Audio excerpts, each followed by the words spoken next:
మా బ్యానర్ పేరు వచ్చేసి జగదాంబ ప్రొడక్షన్స్. ఈ యొక్క బ్యానర్ ఈ సినిమా కూడా ఈ యొక్క జగదాంబ మాత యొక్క ఆశీర్వాదంతో తీయడం జరుగుతుంది.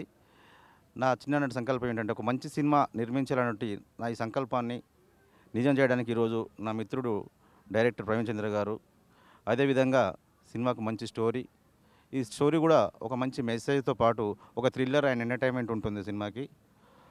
ఈ జనరేషన్లో ఒక మంచి మెసేజ్ ఇచ్చే సినిమాని ఖచ్చితంగా తీయాలన్న సంకల్పం ఈరోజు నెరవేరిందని నేను విశ్వసిస్తున్నాను. ఎందుకంటే ఇప్పటివరకు టెక్నీషియన్స్ కానీ, ప్రొడక్షన్ వాళ్ళు కానీ, కెమెరామెన్ కానీ చాలా అద్భుతంగా నాతో సహకరించి ఒక ఫ్రెండ్లీ వాతావరణంలో ఈ సినిమా నిర్మించడానికి నాకు సహకరించారు. అదేవిధంగా ఈ యొక్క సినిమాని ఇప్పటి వరకు ఈరోజు జరిగేటువంటి సీన్ ఏదైతుందో ఇది క్లైమాక్స్ సినిమాకి ఇది మంచి లొకేషన్స్, లొకేషన్స్ కూడా కాంప్రమైజ్ కాకుండా, ఎక్కడ కాంప్రమైజ్ కాకుండా కూడా అందరి సహకారంతో ఈ సినిమా నిర్మించడం జరిగింది.